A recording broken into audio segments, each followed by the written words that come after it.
Você já se sentiu lutando a vida inteira, como se sempre tivesse que provar algo para os outros, ou até mesmo para si mesmo? Já carregou um rótulo, um apelido, uma marca que parecia dizer quem você era, mesmo quando o seu coração gritava por algo maior? Essa é a história de Jacó, um homem comum, cheio de falhas, mas que viveu um encontro sobrenatural, capaz de mudar não apenas o seu nome, mas também o rumo de toda uma nação. Desde o nascimento, Jacó já mostrava que sua vida seria marcada por luta. Ele nasceu agarrado ao calcanhar do irmão gêmeo, Esaú, como se não aceitasse ficar para trás. Seu nome significava suplantador, enganador, e por muitos anos ele viveu à sombra desse título. Foi o homem do jeitinho, das estratégias, dos planos arriscados, sempre tentando conquistar, pela força da astúcia, o que acreditava ser seu. Mas por trás dessas atitudes havia um coração inseguro, alguém que buscava desesperadamente a bênção, a validação e o reconhecimento. A vida de Jacó é como um espelho para nós. Quem nunca tentou resolver as coisas do próprio jeito?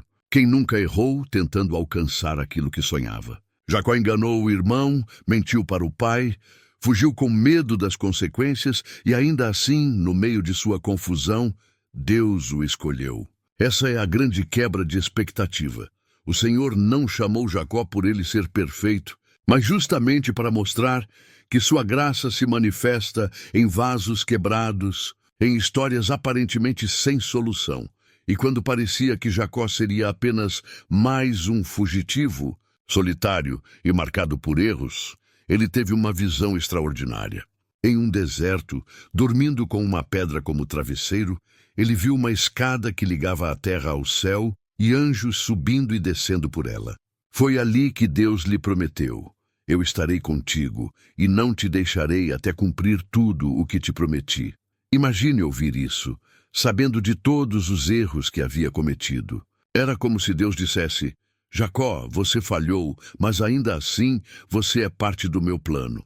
Essa introdução da sua caminhada nos mostra que Deus não desiste de nós, mesmo quando estamos fugindo. Ele transforma fugitivos em patriarcas, enganadores em príncipes. Mas essa transformação não acontece de um dia para o outro. Jacó ainda teria anos de luta, de decepções, de confrontos internos, até chegar ao momento mais marcante da sua vida, a noite em que ele literalmente lutou com Deus e saiu marcado para sempre. A trajetória de Jacó é uma jornada de altos e baixos, de quedas e vitórias, mas acima de tudo é a prova de que ninguém está fora do alcance da graça divina.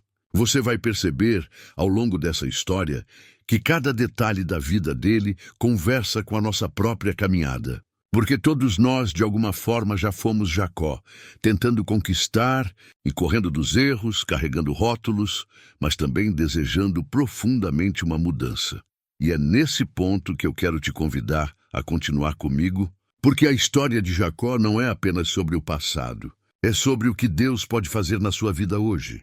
E se essa história já começou a tocar no seu coração, se você também sente que há áreas da sua vida em que precisa de transformação, então eu quero te pedir algo muito simples, mas muito importante. Deixe o seu like neste vídeo, porque isso ajuda essa palavra a chegar a mais pessoas que, assim como você, precisam ouvir que Deus pode mudar destinos. Aproveita também e comenta aqui embaixo. Você já se sentiu lutando contra algo dentro de você mesmo? Escreve nos comentários, porque sua experiência pode fortalecer alguém que está passando por isso agora. E se você ainda não é inscrito no canal, se inscreva agora. Aqui você vai encontrar mensagens que edificam, histórias bíblicas que transformam e palavras de fé que renovam sua esperança. Juntos, somos uma família que cresce na presença de Deus. A história de Jacó começa antes mesmo de ele nascer. E isso já nos mostra como a mão de Deus estava sobre sua vida desde o início. Rebeca, sua mãe, estava grávida de gêmeos e sentia uma luta dentro do seu ventre. Era como se dois povos já batalhassem antes mesmo de virem ao mundo. A palavra de Deus revela que o Senhor disse a ela: 2 nações estão no teu ventre, e 2 povos se dividirão das tuas entranhas. Um povo será mais forte que o outro, e o maior servirá ao menor. Não era apenas uma gestação, era um anúncio profético. E quando chegou o dia do nascimento, Esaú saiu primeiro, mas logo atrás, segurando firme o calcanhar do irmão, veio Jacó. Esse detalhe aparentemente pequeno carregava um significado profundo. Ao segurar o calcanhar de Esaú, Jacó demonstrava desde o início que não aceitava ficar para trás. Era como se dissesse: eu também quero o meu lugar. Mas ao mesmo tempo, esse gesto se transformou em um símbolo que o acompanharia por anos. A luta constante para conquistar, para superar, para se afirmar. E foi isso que inspirou seu nome. Jacó significa suplantador, enganador, aquele que segura o calcanhar. Desde o berço, ele carregava um rótulo, uma marca que influenciaria sua identidade. Imagine o peso de crescer, ouvindo seu próprio nome como um lembrete de falhas ou de intenções ocultas. Cada vez que alguém chamava Jacó, era como se reforçasse: você é o enganador, você é aquele que tenta passar na frente. O nome, que deveria ser uma bênção, tornou-se um lembrete constante de suas lutas e fraquezas. Quantos de nós também já carregamos rótulos que não escolhemos? Palavras que os outros disseram sobre nós, marcas do passado, apelidos que feriram nossa identidade. Jacó sabia bem o que era isso, e é nesse ponto que a vida dele se conecta com a nossa. Porque todos nós já fomos marcados por palavras, situações ou até erros que pareciam definir quem éramos. Mas Deus sempre olha além. Ele não se limita ao nome que nos deram, nem às marcas do passado. Ele enxerga o futuro, a promessa, o que ainda vai se cumprir. Na infância e juventude de Jacó, esse peso do nome se manifestava em sua forma de agir.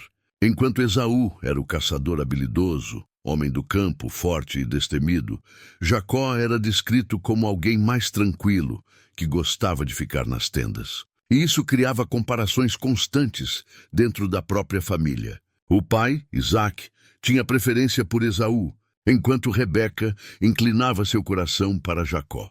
O ambiente era de disputa, de favoritismos, de tensões silenciosas que cresceriam até explodirem em escolhas drásticas. Jacó, desde cedo, aprendeu a viver à sombra do irmão.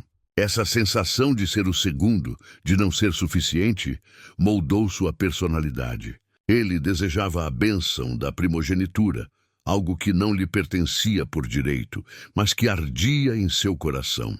Não porque fosse apenas ambicioso, mas porque carregava dentro de si um desejo profundo de ser reconhecido, de ser abençoado, de ser escolhido.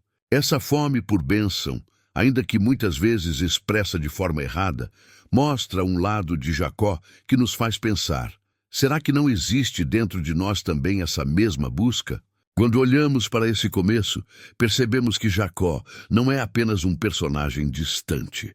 Ele é o retrato das nossas lutas internas. Quem nunca se sentiu em desvantagem? Quem nunca lutou contra rótulos injustos? Contra comparações dolorosas? Contra a sensação de que sempre precisa provar algo a mais? A vida de Jacó começa marcada por isso. E ainda assim, era justamente nesse homem falho que Deus já tinha depositado uma promessa. O mais impactante é ver como o propósito de Deus não depende de circunstâncias perfeitas. Jacó nasceu agarrando o calcanhar, nasceu segundo, nasceu com o nome que lembrava falhas. Mas Deus já havia declarado: o maior servirá ao menor. O destino dele não estava preso ao que os olhos humanos viam, mas ao que o Senhor já havia planejado. Isso nos mostra que, mesmo quando as pessoas nos enxergam de um jeito, Deus pode estar escrevendo uma história completamente diferente. Esse primeiro capítulo da vida de Jacó nos ensina algo precioso. Não é o nome que determina o futuro, é o Deus que chama. Ele pode transformar a identidade de qualquer pessoa. Pode pegar alguém marcado por fraquezas e moldá-lo em alguém que carrega uma promessa eterna.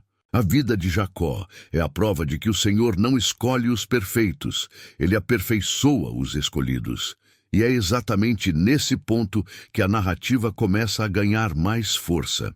Porque esse menino, marcado pelo rótulo de enganador, cresceria carregando no coração uma fome insaciável pela bênção. E essa fome o levaria a tomar decisões drásticas, a se envolver em conflitos familiares intensos e a experimentar tanto derrotas quanto encontros sobrenaturais. A vida de Jacó ainda estava apenas começando. O peso do seu nome seria o fio condutor de muitas das escolhas que faria. Mas por trás de tudo, Deus estava preparando o cenário para uma transformação radical, onde o enganador se tornaria Israel, o príncipe de Deus. Depois de entendermos o peso do nascimento de Jacó e o significado do seu nome, chegamos a um dos episódios mais conhecidos e, ao mesmo tempo, mais intrigantes da sua história. O dia em que um prato de lentilhas se tornou símbolo de destino, de escolhas precipitadas e de fome espiritual. Parece pequeno, parece até banal, mas na verdade é um dos pontos de virada na narrativa bíblica e na compreensão de quem era Jacó. Esaú, o irmão mais velho, era caçador. Ele vivia nos campos, correndo atrás da caça, enfrentando os riscos da natureza, trazendo para casa os frutos do seu esforço físico. Era o homem da força, do suor, do trabalho braçal. Jacó, por outro lado, permanecia mais ligado à vida da tenda, mais próximo das questões domésticas e espirituais, alguém que observava, planejava e esperava as oportunidades. E foi justamente em uma dessas ocasiões que o destino de ambos tomou um rumo inesperado. A Bíblia relata que Esaú voltou exausto da caça, faminto, debilitado. Imagine um homem forte, acostumado a lidar com a dureza da vida selvagem, mas agora completamente vulnerável. E Jacó estava ali preparando um ensopado de lentilhas. A cena parece comum, mas carrega um contraste poderoso, um irmão cheio de fome física e outro cheio de fome pela bênção. Esaú, movido pela necessidade imediata, pediu a Jacó: "Dá-me, peço-te, desse guisado vermelho, porque estou cansado." Foi nesse momento que a astúcia de Jacó entrou em ação. Ele viu naquela fraqueza do irmão uma oportunidade. Em vez de simplesmente oferecer o alimento, ele fez uma proposta: "Vende-me hoje a tua primogenitura. Pare um pouco e reflita." A primogenitura era mais do que um título. Representava direitos espirituais e materiais. O primogênito herdava a maior parte da herança e, principalmente, recebia a bênção da aliança com Deus, a continuidade das promessas feitas a Abraão e Isaque. Não era algo que se pudesse trocar por comida, mas Jacó sabia o valor dessa bênção, e Esaú não. A resposta de Esaú revela sua visão imediatista: "Eis que estou a ponto de morrer. De que me aproveitará a primogenitura?" Movido pela fome do agora, ele desprezou a herança eterna. E assim, por um simples prato de lentilhas, Esaú entregou o direito que poderia mudar seu futuro. Essa cena mexe conosco porque expõe duas realidades humanas. De um lado, Esaú representa aqueles que abrem mão de valores eternos por prazeres momentâneos, que trocam o que é sagrado pelo que é passageiro. Quantas vezes não vemos pessoas deixando de lado princípios, promessas e até a fé por causa de necessidades imediatas? De outro lado, Jacó, ainda que de forma questionável, mostra uma fome espiritual, um desejo pela bênção que muitos ao seu redor não valorizavam. E aqui está a quebra de expectativa. O homem que carregava o nome de enganador, que muitas vezes agia de forma torta, era também aquele que tinha sede do que vinha de Deus. Ele queria a primogenitura, queria a bênção, queria a promessa. Mesmo se valendo de meios errados, ele buscava algo maior do que um simples prato de lentilhas. Esse episódio também nos leva a refletir sobre nossas próprias escolhas. Quantas vezes trocamos o eterno pelo imediato? Quantas vezes vendemos nossa primogenitura espiritual, a intimidade com Deus, a fé, a santidade, por coisas passageiras, por desejos momentâneos, por decisões que parecem pequenas, mas têm consequências eternas? O prato de lentilhas é o símbolo das trocas que fazemos quando não compreendemos o valor do que Deus já colocou em nossas mãos. É o retrato da pressa humana, da falta de visão, da busca por satisfações rápidas em vez de esperar a realização da promessa. Mas também é o cenário onde vemos nascer uma tensão que vai atravessar toda a vida de Jacó. A luta entre o desejo legítimo pela bênção e os métodos tortuosos para alcançá-la. Ele tinha fome de Deus, mas ainda não havia aprendido a confiar plenamente em Deus. Ele buscava o certo, mas do jeito errado. E é exatamente isso que torna sua história tão humana, tão próxima de nós. Porque em algum momento da nossa vida, todos nós já quisemos adiantar processos, já tentamos ajudar Deus a cumprir suas promessas, já usamos nossos próprios meios para tentar conquistar aquilo que só Ele poderia dar. A cena do prato de lentilhas se tornou um divisor de águas. Esaú, ao desprezar a primogenitura, mostrou que não valorizava as coisas espirituais. Jacó, ao conquistá-la, mostrou que mesmo em sua falha, havia dentro dele uma chama que ansiava pela bênção. Deus não ignora essa chama. Ele trabalha, molda, disciplina, mas não despreza corações que desejam aquilo que vem do alto. Esse momento foi apenas o início de uma série de escolhas que Jacó faria em busca da promessa. Ainda haveria mais enganos, mais lutas, mais fugas. Mas, no fundo, essa fome pela bênção seria o fio condutor da sua transformação. E o mais impressionante é que, em cada passo, vemos a soberania de Deus. Ele não precisava da troca, não precisava do engano, não precisava do prato de lentilhas para cumprir seus planos. Mas ele usou até as falhas humanas para desenhar o propósito divino. Isso nos mostra que nem nossos erros podem frustrar o que Deus decidiu realizar. Jacó sairia marcado dessa experiência. Esaú, ressentido, carregaria feridas. E a família começaria a sentir as consequências dessa troca. Mas a história ainda estava longe do fim. O prato de lentilhas foi apenas a primeira grande negociação, a primeira grande virada. O que viria depois revelaria ainda mais o coração de Jacó e o agir surpreendente de Deus. Se o prato de lentilhas foi a primeira grande troca na vida de Jacó, o próximo episódio seria ainda mais decisivo e polêmico, o dia em que ele enganou seu próprio pai, Isaque, para receber a bênção que pertencia a Esaú. É uma história cheia de drama familiar, tensões espirituais e um jogo de expectativas que nos faz refletir sobre até onde alguém pode ir em busca daquilo que deseja. Isaque já estava velho, seus olhos enfraquecidos pela idade, e ele sabia que seus dias estavam contados. Como era costume, ele desejava abençoar o primogênito Esaú, com palavras proféticas que não eram apenas desejos humanos, mas carregavam o peso da promessa de Deus. Para Isaque, Esaú era o filho forte, o caçador habilidoso, aquele que traria a caça saborosa antes da bênção final. Tudo parecia caminhar dentro da tradição e da lógica humana, mas havia algo que Isaque talvez quisesse ignorar. A palavra que o Senhor havia dito ainda durante a gestação dos meninos: o maior servirá ao menor. Era uma promessa clara, mas o pai, movido pelo apego ao filho mais velho, inclinava-se a abençoá-lo. Rebeca, por outro lado, que sempre teve preferência por Jacó, não esqueceu a profecia e decidiu agir. Foi nesse momento que nasceu o plano. Rebeca chamou Jacó e revelou o que Isaque estava prestes a fazer. Ela sabia que Esaú sairia para caçar, e nesse tempo poderia preparar rapidamente um prato semelhante, feito de cabritos, para que Jacó levasse até o pai. Mas havia um problema. Jacó não era parecido com Esaú. Esaú era peludo, robusto, e Jacó tinha pele lisa. Como convencer um pai cego, mas não ingênuo? A resposta de Rebeca foi vestir Jacó com as roupas do irmão e cobrir seus braços e pescoço com peles de cabrito. A cena que se segue é quase cinematográfica. Jacó entra na presença do pai, carregando o prato preparado. E quando Isaque pergunta quem é, Jacó responde: "Sou Esaú, teu primogênito."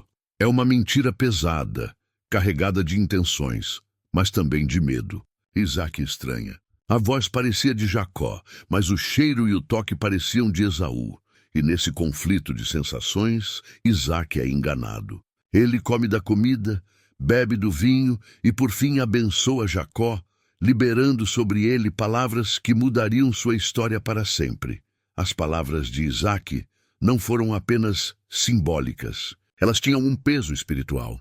Ele declarou prosperidade, domínio, autoridade e bênção sobre Jacó, acreditando estar falando para Esaú. Era o cumprimento daquilo que Deus já havia prometido, mas realizado de forma torta, por meio de engano e manipulação. Pouco depois, Esaú chega do campo, trazendo sua caça, pronto para receber a bênção. E quando Isaque percebe o que aconteceu, estremece. Esaú, tomado pela dor e pela fúria, chora em alta voz, suplicando uma bênção para si também. Isaque, mesmo com o coração angustiado, reconhece: vosso irmão veio com sutileza e tomou a tua bênção. Esse episódio escancara a complexidade da vida de Jacó. Ele desejava a bênção legítima de Deus, mas buscou conquistá-la com meios humanos. Ele tinha fome espiritual, mas usava engano para tentar adiantar processos. E aqui está um ponto profundo. Quantas vezes não fazemos o mesmo? Quantas vezes, em nossa ansiedade de ver promessas se cumprirem, tomamos atalhos, usamos estratégias humanas, tentamos manipular situações, em vez de confiar que Deus fará tudo no tempo certo? Mas o drama não termina aí. Esaú, tomado pela ira, promete matar Jacó assim que o pai morrer. E esse se torna o ponto de virada na vida de Jacó. De abençoado, ele se transforma em fugitivo. O homem que recebeu palavras de vitória agora corre pela vida, temendo o próprio irmão. É nesse ponto que percebemos como as escolhas erradas trazem consequências. A bênção foi liberada, mas junto dela vieram lágrimas, rupturas e distâncias. No entanto, mesmo em meio a tanto engano, vemos a fidelidade de Deus. O Senhor não desistiu de Jacó. Ele não cancelou a promessa por causa da mentira. Ao contrário, ele usou até as falhas humanas para dar continuidade ao seu plano eterno. Isso nos mostra que a graça divina é maior do que nossos erros. Deus não aprova o pecado, mas também não abandona quem ele escolheu. O engano de Jacó revela tanto sua humanidade quanto sua necessidade de transformação. Ele tinha a bênção, mas ainda não tinha caráter moldado. Ele tinha palavras proféticas sobre sua vida, mas ainda precisava passar por um processo profundo para que seu coração fosse alinhado com o propósito de Deus. Essa tensão entre promessa e processo é o que torna a sua história tão impactante. Muitas vezes recebemos uma promessa de Deus e pensamos que ela vai se cumprir de imediato, de forma limpa e sem lutas. Mas a verdade é que a promessa é apenas o início. Existe um caminho a ser trilhado, um processo de quebra, de disciplina, de transformação, até que sejamos capazes de carregar aquilo que Deus nos confiou. Jacó aprenderia isso da forma mais difícil. O engano da bênção foi um momento que mudou a dinâmica familiar. Separou irmãos, trouxe lágrimas, mas também abriu caminho para um novo capítulo na vida de Jacó. Agora ele teria que fugir, deixar sua casa e enfrentar incertezas. Mas o que parecia uma tragédia seria, na verdade, o início de uma jornada de encontros sobrenaturais com Deus. A bênção estava sobre ele, mas a caminhada ainda estava longe de terminar. O que viria a seguir revelaria que, mesmo fugindo, Jacó não poderia escapar do olhar e da promessa do Senhor. Depois do engano da bênção, a vida de Jacó virou de cabeça para baixo. Aquilo que parecia vitória, receber a palavra profética de seu pai, se transformou em motivo de medo e fuga. Esaú, tomado pela ira, jurou matá-lo. E agora, o abençoado se tornava um fugitivo. Esse contraste é forte. O homem que tinha recebido uma promessa eterna não tinha paz para dormir em casa. A bênção estava sobre ele, mas a sua realidade era de insegurança e incerteza. Isaque e Rebeca decidiram enviá-lo para a terra de Labão, irmão de Rebeca, em Harã.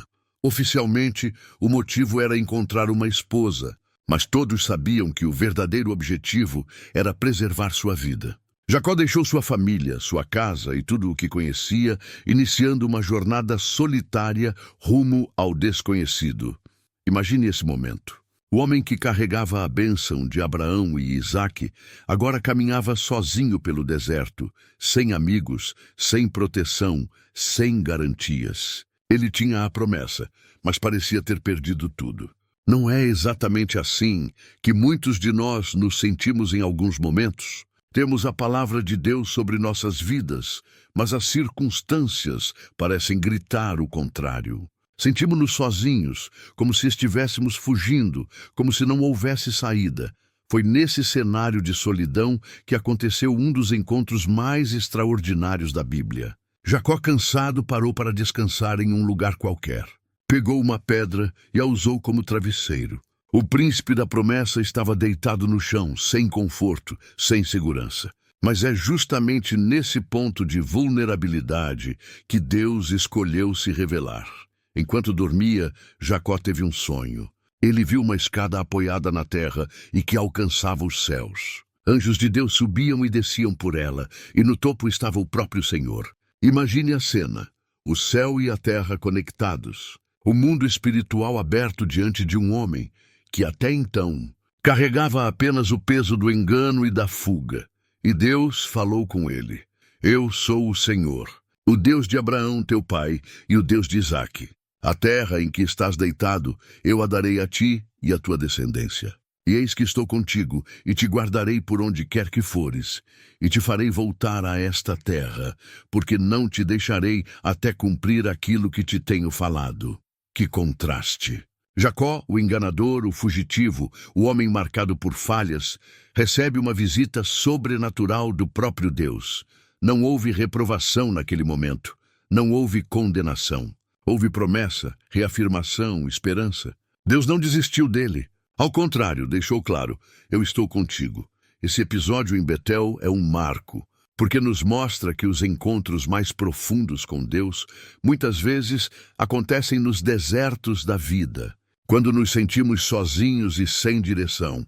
Jacó não estava em um templo, não estava em um altar construído, não estava em uma situação de vitória. Ele estava fugindo deitado no chão, usando uma pedra como travesseiro. E mesmo assim, Deus desceu até ele. Ao acordar, Jacó ficou impressionado. Ele declarou: Na verdade, o Senhor está neste lugar e eu não o sabia.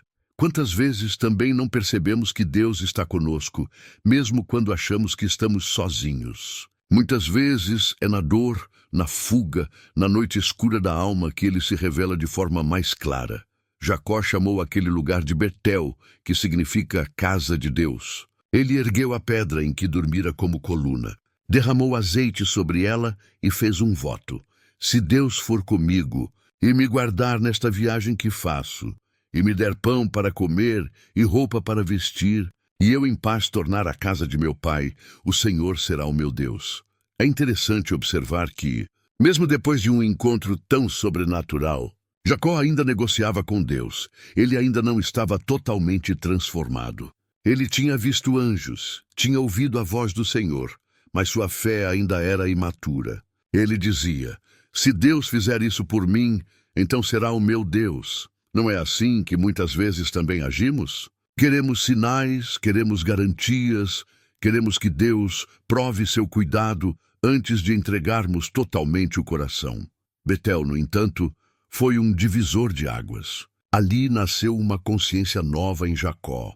Ele não era apenas um fugitivo. Era alguém acompanhado por uma promessa inquebrável. A escada que ligava o céu e a terra simbolizava o acesso de Deus à vida humana, o cuidado constante do Senhor, a conexão entre o divino e o terreno. Esse encontro não apagou seus erros do passado, nem resolveu imediatamente seus problemas. Esaú ainda estava irado, Labão ainda o aguardava, e a jornada seria longa. Mas algo mudou dentro dele. Agora ele sabia que não estava sozinho. Ele tinha uma promessa viva e um Deus que o acompanhava. Betel é o símbolo da graça inesperada que nos alcança nos momentos mais improváveis. É o lembrete de que mesmo quando estamos fugindo, Deus não nos abandona. Ele transforma o chão duro em altar, a pedra em travesseiro em testemunho e o deserto em lugar de encontro. Jacó seguiu viagem a partir dali com uma marca espiritual que nunca mais esqueceria. Mas o processo ainda estava longe de terminar. O homem que havia enganado para receber a bênção agora seria testado, moldado e disciplinado em terras distantes. E os próximos capítulos mostrariam que o enganador também seria enganado, e que cada passo seria parte da obra de Deus em sua vida. Jacó saiu de Betel levando no coração a lembrança daquele sonho extraordinário, a escada que ligava o céu à terra, os anjos subindo e descendo, e a promessa de um Deus que não o deixaria até cumprir cada palavra. Mas embora tivesse uma visão celestial em sua mente, os seus pés ainda caminhavam pelo chão duro da realidade. Ele seguia como fugitivo, rumo à terra de Labão, sem imaginar que ali viveria alguns dos anos mais marcantes, desafiadores e transformadores de sua vida. Quando finalmente chegou a Harã, Jacó se deparou com uma cena que mudaria seu destino. Pastores junto a um poço, e entre eles uma jovem chamada Raquel. A Bíblia descreve que Raquel era formosa de porte e de semblante, e o coração de Jacó foi tomado por uma paixão imediata. Foi amor à primeira vista. Ele ajudou a tirar a pedra do poço, deu de beber ao rebanho dela e logo se apresentou como parente, filho de Rebeca, sobrinho de Labão. Quando Raquel contou a seu pai, Labão correu para recebê-lo com abraços e beijos, como se Jacó fosse um presente inesperado que chegava à sua casa. Os primeiros dias em Harã foram de acolhimento. Jacó encontrou família, trabalho e, acima de tudo, encontrou o amor. Raquel não era apenas uma jovem bonita aos olhos dele. Ela era a resposta ao desejo de seu coração. Movido por essa paixão, Jacó fez uma proposta ousada a Labão: trabalhar 7 anos em troca de poder se casar com ela. 7 anos de serviço como dote, algo que parecia muito pesado, mas que para Jacó foram como poucos dias. Tamanha era a intensidade do seu amor por Raquel. Mas, assim como ele havia enganado, agora seria enganado. Chegou o tempo do casamento e Labão armou um plano. Em vez de entregar Raquel, deu a Jacó sua filha mais velha, Lia. A Bíblia relata que, naquela noite, Jacó não percebeu a troca. Talvez pelo costume da cerimônia, pelo véu que cobria o rosto da noiva, ou pela escuridão da tenda, só na manhã seguinte ele descobriu o engano. Imagine a decepção, a frustração, o choque de perceber que havia se casado com a mulher errada. Labão justificou-se dizendo que na sua terra não era costume dar a filha mais nova antes da mais velha. E, aproveitando-se do amor que Jacó tinha por Raquel, fez uma nova proposta. Se ele trabalhasse mais 7 anos, poderia ter Raquel também como esposa. Jacó aceitou. Assim, o homem que buscava bênção às custas do engano, agora provava do amargo sabor de ser enganado. Durante esses anos em Harã, Jacó construiu uma grande família. Lia lhe deu vários filhos, enquanto Raquel, estéril por um tempo, lutava em oração e lágrimas, até que Deus lhe concedeu José. Entre disputas das esposas, rivalidades e até as servas envolvidas como concubinas, nasceu a maioria das 12 tribos de Israel. Cada filho carregava não apenas um nome, mas uma história de dor, desejo, oração e promessa. Ao mesmo tempo, Jacó prosperava em bens. Labão reconhecia que Deus estava com ele e, por isso, tentou se aproveitar de sua dedicação. Mudou o salário de Jacó 10 vezes, sempre tentando tirar vantagem. Mas o Senhor não permitiu que o plano de Labão prevalecesse. Mesmo diante de injustiças, Jacó prosperava, porque a mão de Deus estava sobre sua vida. Esses anos em Harã foram marcados por trabalho árduo, decepções e aprendizados. Jacó experimentou na pele o que significa plantar engano e colher consequências. Mas também aprendeu a perseverar, a confiar mais em Deus e menos em suas próprias estratégias. Foi nesse tempo que sua fé começou a amadurecer.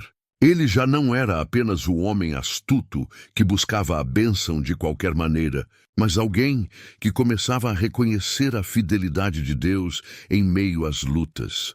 o amor por Raquel, o peso do casamento com Lia, as disputas entre as esposas e o crescimento da família transformaram Jacó profundamente. Ele passou de solteiro fugitivo para patriarca de uma grande casa. Mas ainda assim, dentro dele havia feridas não resolvidas. O medo de Esaú continuava. O peso do passado ainda o acompanhava, e em seu coração havia a sensação de que algo maior ainda estava por vir. Harã foi o lugar onde Jacó conheceu tanto a dor do engano quanto a fidelidade da promessa. Ele serviu, trabalhou, chorou e prosperou. Ali, ele aprendeu que o amor exige sacrifício, que a família é construída em meio a tensões e que Deus é capaz de honrar até mesmo os injustiçados. Mas a história não terminava ali. Depois de anos, Deus começaria a movê-lo de volta para sua terra, e com isso, a velha ferida com Esaú seria inevitavelmente reaberta. A lição de Harã é clara. Muitas vezes, Deus nos permite passar por processos longos e difíceis, não para nos punir, mas para nos moldar. O Jacó que chegou em Harã era um jovem astuto, cheio de planos e estratégias humanas. O Jacó que sairia dali seria um homem mais amadurecido, mas que ainda precisaria de um encontro definitivo com Deus para se tornar, de fato, Israel. Depois de longos anos em Harã, servindo a Labão, enfrentando enganos, construindo família e acumulando riquezas, Jacó ouviu o chamado de Deus. Era hora de voltar para a sua terra natal. O Senhor havia sido claro em Betel, quando prometeu que o acompanharia e o traria de volta. E agora, no tempo certo, a promessa começava a se cumprir. Mas havia um detalhe que tornava essa volta tão desafiadora quanto dolorosa. Esaú ainda estava lá. O irmão que ele enganara, o homem que havia jurado matá-lo, a lembrança viva de um passado de mentiras e divisões. O coração de Jacó ficou inquieto. Ele sabia que não podia voltar para a terra sem enfrentar o irmão. O passado, por mais distante que estivesse, cobrava um reencontro. Aquele menino que havia segurado o calcanhar, aquele jovem que havia comprado a primogenitura com um prato de lentilhas, aquele homem que enganou o pai para receber a bênção, agora teria que encarar o preço de tudo isso. Não era apenas um reencontro familiar, era um acerto de contas com sua própria história.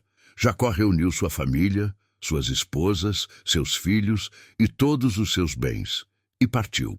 O caminho de volta foi marcado por tensão. A cada passo, a expectativa do que viria aumentava. E para piorar, chegaram notícias. Esaú estava vindo ao seu encontro com 400 homens. 400! Isso não parecia uma recepção amigável. Aos olhos de Jacó, era como se o irmão viesse à guerra, pronto para destruir tudo. O medo tomou conta dele. E aqui vemos um lado humano e real de Jacó. Mesmo com toda a bênção sobre sua vida, mesmo com todos os anos de experiências sobrenaturais, ele ainda sentia medo. Quantas vezes nós também não experimentamos o mesmo? Carregamos promessas de Deus, mas quando o perigo se aproxima, o coração treme. Jacó começou a planejar. Dividiu seu povo em 2 grupos, pensando, se Esaú atacar um, o outro poderá escapar. Depois, preparou presentes, manadas de animais, em grande quantidade, para enviar adiante como oferta ao irmão. Era uma tentativa de aplacar a ira, de comprar a reconciliação com generosidade. Mas, acima de tudo, Jacó orou. E essa oração é uma das mais intensas de sua vida. Ele clamou ao Deus de Abraão e Isaque, lembrando a promessa que havia recebido. Tu me disseste, torna a tua terra e a tua parentela, e far-te-ei bem. Com humildade, ele reconheceu sua pequenez. Menor sou eu do que todas as misericórdias e de toda a fidelidade que tens usado para com teu servo. E pediu livramento. Livra-me. Peço-te da mão de meu irmão Esaú, porque o temo. Essa oração revela muito sobre o coração de Jacó naquele momento. Ele não era mais o jovem astuto que tentava resolver tudo com seus próprios meios. Agora, diante do medo, ele se rendia à dependência de Deus. O homem que antes dizia, se o Senhor fizer isso por mim, será o meu Deus, agora clamava com fé e confiança.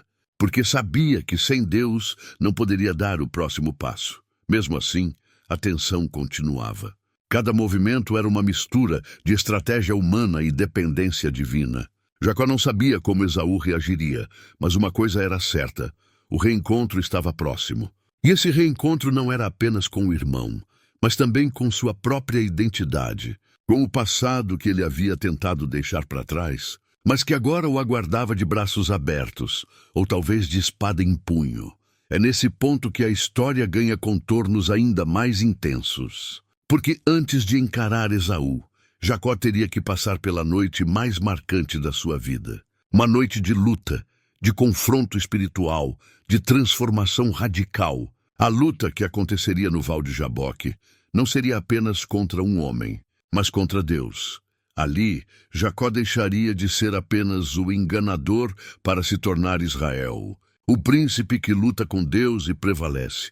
Mas até esse momento chegar, a mente de Jacó estava cheia de lembranças, de incertezas, de medo e de esperança.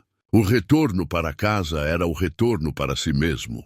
O passado o esperava, mas o futuro estava sendo preparado pelo próprio Deus.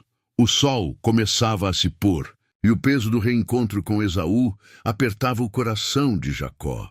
Ele havia dividido sua família, enviado presentes adiante e feito uma oração intensa pedindo livramento. Mas ainda havia algo dentro dele que não encontrava paz. O passado parecia uma sombra que o perseguia. O futuro parecia incerto e sua alma estava inquieta. Foi então que ele chegou ao val do rio Jaboque, um lugar que seria palco da maior luta de sua vida, não contra homens, mas contra o próprio Deus. Naquela noite, Jacó tomou uma decisão estranha, quase profética. Atravessou sua família, seus servos e seus bens para o outro lado do rio e ficou sozinho. Sozinho. Essa palavra pesa, porque muitas vezes é na solidão que enfrentamos os confrontos mais profundos da nossa existência. Nenhum rebanho, nenhum bem, nenhuma pessoa poderia acompanhá-lo naquela hora. Jacó, o homem de muitos filhos, muitas riquezas e muitas promessas, estava agora apenas com sua consciência, sua história e seu Deus. Foi então que, de repente, um homem apareceu e começou a lutar com ele.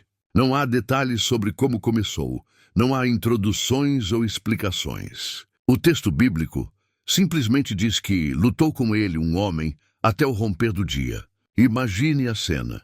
Em meio à escuridão da noite, Jacó se vê agarrado a alguém misterioso em uma batalha física e espiritual que parecia não ter fim. Essa luta não era apenas contra um desconhecido. Ela era o reflexo de tudo o que Jacó carregava dentro de si: os medos, as culpas, as estratégias, os erros, o desejo de ser abençoado, a ansiedade pelo futuro. Era como se toda a sua vida tivesse convergido para aquele momento. E agora ele precisava enfrentar não apenas um adversário, mas sua própria identidade. Enquanto lutavam, o homem misterioso tocou na coxa de Jacó e a deslocou. A dor foi imediata e profunda. O golpe parecia suficiente para fazê-lo desistir, mas Jacó não soltou. Ao contrário, mesmo mancando, mesmo ferido, ele se agarrou ainda mais. Era como se dissesse: eu já enganei meu pai, já comprei a primogenitura, já fui enganado por Labão, já fugi do meu irmão. Mas desta vez não vou soltar. Não vou perder. Eu preciso de algo real, de algo eterno. E então, no auge da luta, Jacó pronunciou as palavras que definem toda a cena: não te deixarei ir, se não me abençoares. Essa frase ecoa como um grito da alma humana que anseia pela intervenção divina. Jacó não queria mais viver de estratégias, não queria mais depender de suas próprias forças. Ele queria a bênção verdadeira, aquela que só Deus poderia dar. Foi então que o homem perguntou: qual é o teu nome? Essa pergunta parece simples, mas era profundamente simbólica. Jacó respondeu: Jacó. Ao declarar isso, ele estava confessando sua identidade. Estava dizendo: eu sou o enganador, o suplantador, o que sempre tentou dar um jeito nas coisas. Ele expôs sua verdade, reconheceu quem era, assumiu sua história. E foi nesse momento de confissão que veio a transformação. O homem declarou: não se chamará mais o teu nome Jacó, mas Israel, pois como príncipe lutaste com Deus e com os homens e prevaleceste. Aquilo não era apenas uma mudança de nome, era uma mudança de identidade. O enganador foi transformado em príncipe. O fugitivo se tornou vencedor. O homem que carregava o peso de falhas, agora carregava o selo de uma promessa renovada. Ao nascer do sol, Jacó saiu mancando, marcado pelo toque de Deus. Sua coxa estava ferida, mas sua alma estava restaurada. Ele não era mais o mesmo. O mancar de Jacó se tornou um testemunho permanente de que ele havia estado diante de Deus. Era a lembrança física de que a verdadeira força não vem da astúcia humana, mas da dependência do Senhor. Essa noite no Val de Jaboque é um dos momentos mais poderosos da Bíblia, porque mostra que a transformação não vem sem luta. Deus nos permite confrontos que expõem quem somos, para que possamos receber uma nova identidade nele. Jacó precisava parar de viver como enganador para viver como Israel, o príncipe que prevalece. E talvez você que está ouvindo essa história também esteja em um val de Jaboque na sua vida. Talvez esteja lutando na solidão, ferido, cansado, mas ainda agarrado à promessa. Saiba que é justamente nessa luta que Deus pode tocar sua vida e mudar sua identidade. Ele não te chama mais pelo que você foi, mas pelo que você será em Cristo. Jacó, agora Israel, carregava em si uma nova história. Mas antes de enfrentar Esaú, antes de reencontrar o irmão, ele precisava carregar consigo esse novo nome, essa nova identidade. Porque não era mais o mesmo homem que havia saído de sua terra como fugitivo. Era alguém que havia lutado com Deus e prevalecido. O sol nascia sobre ele, e cada passo mancando era também um passo em direção à reconciliação, não apenas com Esaú, mas com sua própria vida. A noite no Val de Jaboque não foi apenas uma cena de confronto físico, mas o momento em que a alma de Jacó foi exposta diante de Deus. Ele entrou naquela luta como Jacó, o enganador, o homem que carregava o peso do nome, o fugitivo que passara a vida tentando garantir a bênção pelas próprias mãos. Mas saiu de lá como Israel, aquele que lutou com Deus e prevaleceu. Essa mudança de identidade é tão profunda que até hoje ecoa na história do povo de Israel e na fé cristã, porque mostra que Deus não nos define pelo passado, mas pelo propósito. Jacó sempre foi um homem de fome espiritual. Ele desejava a primogenitura, desejava a bênção, desejava ser reconhecido como herdeiro da promessa.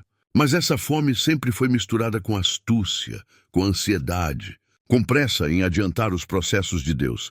Ele enganou o irmão, mentiu para o pai, fugiu da ira de Esaú, foi enganado por Labão e viveu anos tentando equilibrar o desejo pela bênção com os erros de sua jornada. Até que Deus o levou ao ponto onde ele não tinha mais nada além de sua própria verdade. Quando o homem misterioso, que a Bíblia revela ser o próprio Deus em forma humana, perguntou: "Qual é o teu nome?" Ele não queria apenas uma informação. Deus queria que Jacó confessasse quem era. Ao responder Jacó, ele estava admitindo: "Eu sou enganador, sou suplantador, sou o que sempre tentou resolver tudo com seus próprios meios." Foi uma confissão, uma entrega, um reconhecimento da própria identidade quebrada. E é nesse reconhecimento que a transformação acontece. O Senhor declarou: "Não te chamarás mais Jacó, mas Israel, pois como príncipe lutaste com Deus e com os homens e prevaleceste." O nome Israel carrega um peso tremendo. Significa príncipe de Deus, ou aquele que luta com Deus e vence. Não é apenas uma mudança de título, mas de destino. Jacó deixava para trás uma vida marcada por engano, para assumir uma nova identidade marcada por propósito. Esse momento nos ensina algo essencial. Deus só pode transformar a nossa identidade quando temos coragem de confessar quem somos. Enquanto tentamos esconder, disfarçar ou viver de aparências, continuamos sendo Jacó. Mas quando reconhecemos diante dele nossas falhas, nossos pecados, nossas máscaras. Então ele nos chama pelo novo nome, pela nova história que já havia preparado. A ferida na coxa de Jacó também faz parte dessa transformação. Ele saiu mancando, e esse mancar se tornou o lembrete físico de que havia estado com Deus. Toda vez que ele desse um passo, lembraria que sua força não estava mais em sua esperteza, mas na dependência do Senhor. Às vezes, Deus nos marca com feridas que parecem limitações, mas na verdade são sinais de que estivemos diante dele e não somos mais os mesmos. O nascer do sol sobre Jacó naquela manhã simboliza mais do que um novo dia. Foi o nascer de uma nova vida. Ele entrou na noite escura cheio de medo, inseguro sobre o encontro com Esaú, e saiu dela com uma nova identidade e uma nova confiança. Agora não era apenas o abençoado por engano, era o abençoado pelo próprio Deus. Esse episódio revela também que a verdadeira vitória não vem de vencer os outros, mas de ser transformado por Deus. Jacó lutou a vida inteira contra Esaú, contra Labão, contra circunstâncias e até contra si mesmo. Mas a luta decisiva foi com o Senhor. E nesse confronto, ele não venceu pela força, mas pela perseverança e pela entrega. Ele se agarrou e declarou: "Não te deixarei ir se não me abençoares." Essa insistência foi o que abriu caminho para a mudança. Nós também passamos por val de Jaboque na vida. Momentos em que estamos sozinhos, em que o passado nos cobra, em que o futuro é incerto. E tudo o que podemos fazer é lutar em oração, agarrar-nos em Deus e dizer: "Não vou te soltar até que me abençoes." São nesses momentos que ele nos marca, nos dá uma nova identidade e nos mostra que a bênção verdadeira não depende de manipulação, mas da graça. O que aconteceu ali não foi apenas pessoal, foi histórico. O nome Israel não se tornou apenas o novo nome de Jacó, mas o nome de uma nação inteira. O povo escolhido, descendente de Jacó, carregaria para sempre essa marca. São aqueles que lutam com Deus e prevalecem. A identidade de um homem se tornou a identidade de um povo, mostrando que quando Deus transforma alguém, essa transformação repercute por gerações. Jacó agora estava pronto para seguir adiante. Ele ainda mancará, ainda enfrentará Esaú, ainda terá desafios. Mas dentro dele, algo havia mudado para sempre. Ele já não precisava lutar por reconhecimento, porque agora tinha sido reconhecido pelo próprio Deus. Ele já não precisava buscar bênção em esquemas humanos, porque agora carregava a bênção do Altíssimo. Ele já não precisava ser Jacó, porque agora era Israel. Essa mudança de identidade foi o ponto central de sua vida. Tudo o que viria depois, o reencontro com Esaú, a construção do povo, os desafios da família, seria vivido a partir dessa nova perspectiva. Ele não era mais apenas um homem com um passado complicado. Era um príncipe de Deus, chamado para carregar a promessa e ser canal da bênção para o mundo. Depois da noite no Val de Jaboque, Jacó não era mais o mesmo. Ele havia lutado com Deus, havia sido marcado para sempre e havia recebido um novo nome, Israel. Mas apesar dessa transformação interior, ainda havia um desafio diante dele que não podia ser ignorado: o encontro com Esaú. O irmão ofendido, o homem que um dia jurara matá-lo, estava vindo ao seu encontro com 400 homens. O passado que Jacó havia tentado fugir por tantos anos agora estava diante dele. O amanhecer chegou, e com ele o momento decisivo.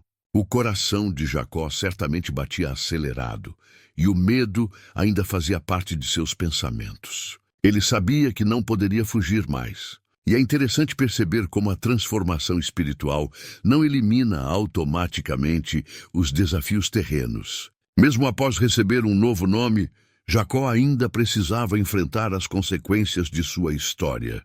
Mas a diferença é que agora ele não enfrentava mais como Jacó, o enganador, e sim como Israel, o príncipe que prevaleceu com Deus. Ao avistar Esaú vindo ao longe, Jacó tomou uma atitude que mostrava humildade e também reverência.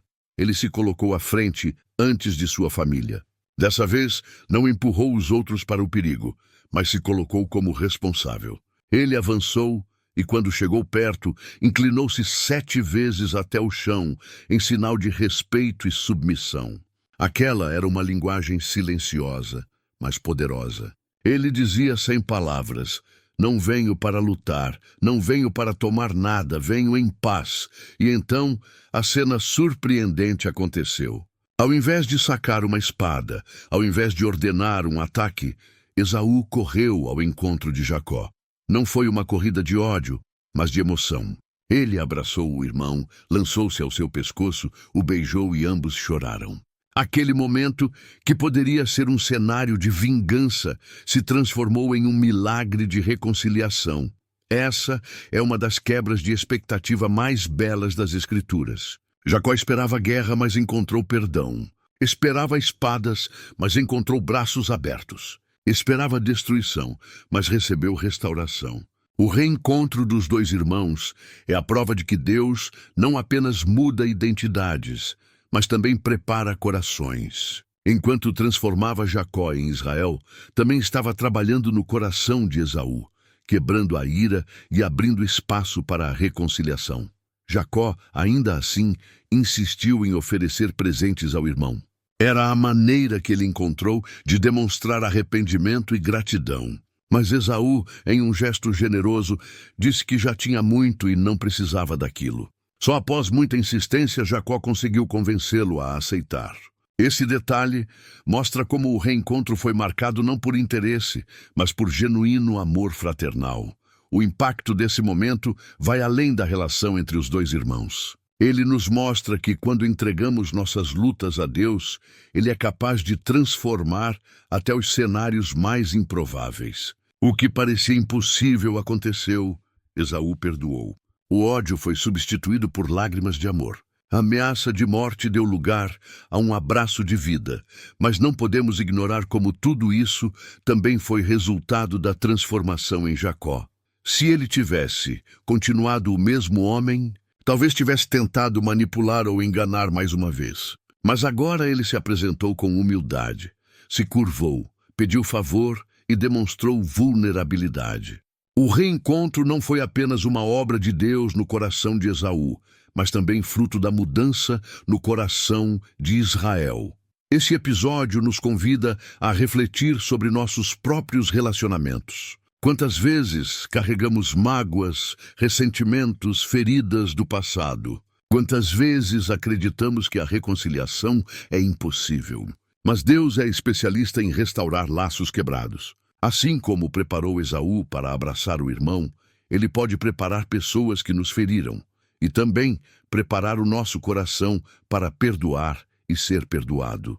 O choro de Jacó e Esaú juntos é um retrato da graça divina. Não há registro de acusações, de discussões, de lembranças dolorosas. Apenas um abraço. E talvez esse seja o maior milagre, quando o perdão é verdadeiro. O passado perde a força de controlar o presente.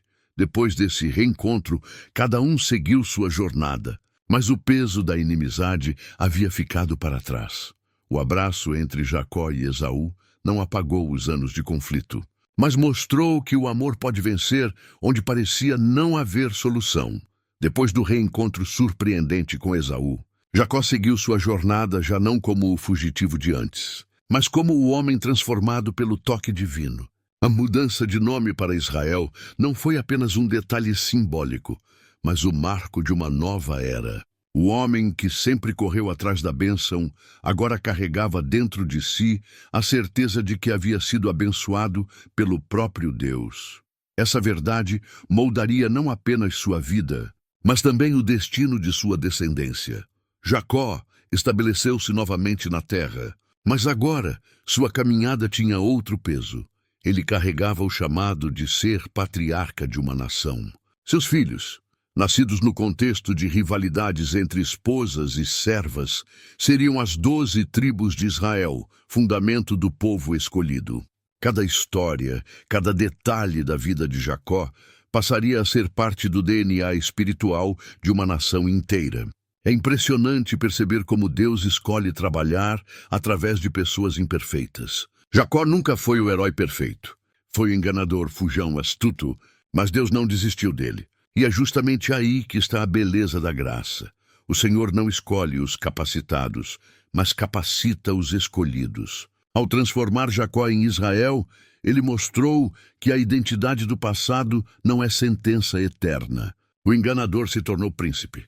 O fugitivo se tornou patriarca. O homem manco se tornou pai de um povo que atravessaria séculos. Essa transição de Jacó para Israel também mostra como a transformação espiritual não elimina a humanidade. Jacó ainda enfrentaria dores, como a perda de Raquel durante o parto de Benjamim. Ainda passaria por crises familiares, como o conflito entre seus filhos, que culminaria na venda de José.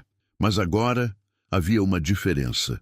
Tudo isso fazia parte de uma história maior, que Deus estava escrevendo. Cada detalhe, até as tragédias, seria usado para cumprir os planos do Altíssimo.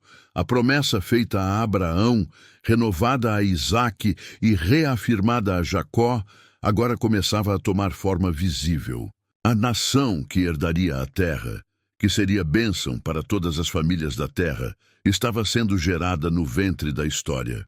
Jacó, agora Israel, carregava essa responsabilidade sem talvez compreender totalmente sua dimensão. Mas Deus já via além. Ele já via o Egito, o Êxodo, o Sinai, a Terra Prometida, o rei Davi, e no futuro distante via o Messias, nascido da linhagem desse povo. O legado de Jacó não foi apenas biológico, mas espiritual. Ele nos ensina que não importa quão marcado pelo erro alguém seja, quando Deus decide transformar, o passado deixa de ser prisão e passa a ser testemunho. A mancha vira memória da graça. A ferida se torna marca de vitória. O mancar de Jacó se transformou em símbolo de dependência de Deus.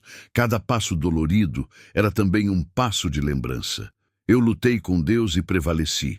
Quando olhamos para Israel, vemos que o nome de Jacó se expandiu para além dele mesmo. Ele não apenas recebeu uma nova identidade, mas se tornou a identidade de uma nação inteira. Isso nos mostra que quando Deus muda nossa vida, essa mudança nunca é só para nós. Ela alcança filhos, netos, gerações. Ela se transforma em herança espiritual. É interessante notar que, em várias passagens posteriores, Deus ainda se apresenta como o Deus de Abraão, de Isaque e de Jacó. Mesmo após a mudança de nome, o Senhor continua reconhecendo a história de Jacó, como se dissesse: eu não apago o que você foi, mas redimo sua história. Isso é uma mensagem poderosa para todos nós. Deus não apaga o nosso passado. Ele o transforma em testemunho. O nascimento de Israel como povo começa exatamente nessa junção. Um homem transformado, uma família complexa e um Deus fiel. Isso é maravilhoso, porque significa que Deus não precisa de perfeição para cumprir promessas. Ele só precisa de corações dispostos a lutar, a se render e a ser transformados. Jacó terminou sua vida como um patriarca respeitado, mas nunca deixou de ser humano. Ele abençoou seus filhos, profetizou sobre cada tribo e morreu com a certeza de que Deus cumpriria tudo o que havia prometido. Seus ossos foram levados para a terra de Canaã, porque até em sua morte ele se manteve ligado à promessa. O legado de Jacó, portanto, é duplo. É a história de um homem que foi marcado por Deus e é a história de um povo que nasceu de sua transformação. E quando olhamos para o Novo Testamento, percebemos que esse legado aponta para Cristo, o descendente prometido, em quem todas as famílias da terra são abençoadas. Assim, o nascimento de Israel não é apenas um marco histórico, mas também espiritual. Ele nos lembra que Deus é capaz de transformar enganadores em príncipes, fugitivos em patriarcas, histórias quebradas em testemunhos eternos. O que ele fez com Jacó, ele ainda faz hoje. Dá novos nomes, novas identidades, novos começos. Se você chegou até aqui, é porque essa mensagem falou com o seu coração. Não foi por acaso que você assistiu até o fim. Deus está ministrando algo especial na sua vida através da história de Jacó, o homem que lutou com Deus e saiu transformado. Se você também sente que precisa de uma nova identidade, uma transformação vinda do alto, declare isso agora nos comentários. Escreva: eu recebo. Essa será a sua forma de dizer que crê no poder de Deus para mudar histórias, assim como mudou a de Jacó. Deixe o seu like neste vídeo, porque cada curtida ajuda essa mensagem a alcançar mais pessoas que precisam ouvir sobre a graça e o amor de Deus. Se ainda não é inscrito, aperte agora o botão de inscrever-se. Aqui você vai receber sempre palavras que edificam, fortalecem sua fé e lembram você de que Deus nunca desiste da sua vida. E não pare por aqui. O próximo vídeo já está na tela e nele você vai descobrir outra mensagem poderosa que vai tocar profundamente o seu coração. Assista agora e continue nessa jornada de fé.